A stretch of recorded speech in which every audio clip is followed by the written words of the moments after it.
참가 번호 40번 울산 내곡 캠퍼스 최정연 학생입니다. The title is Negative Effects of War.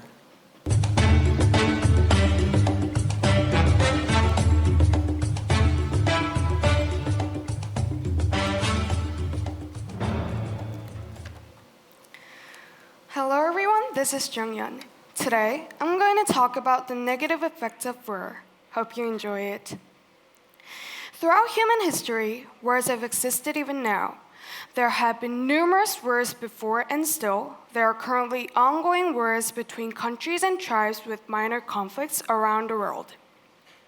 Wars bring critical effects such as war refugees, economic damage, natural damage, and more.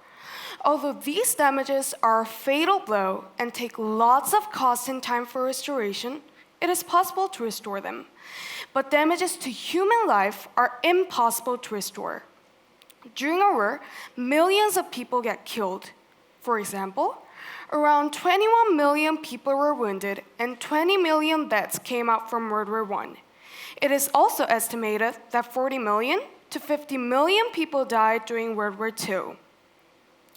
Both adults and children get impacted seriously by wars in diverse ways. Still, children are more likely to have a much greater potential to be affected negatively than adults do. Children are getting murdered and tortured brutally for no reason, and they are suffering from serious injuries, mostly being disabled, both physically and psychologically. Over the past 10 years, millions have experienced aggression, danger, exploitation, fear, and loss, in addition to incurable traumatic damage. For example, from 2005 to 2020, more than 104,000 children have been verified as killed or maimed in situations of armed conflict. Communities must step up to take efforts and increase children's protection and their well-being. There are many ways to save children in war. One way is to provide them with safe places to stay by giving them proper nutritious meals, which can keep children alive and healthy until those wars last. This can be done by setting up refugee camps or establishing no-fly zones over areas where children are at risk.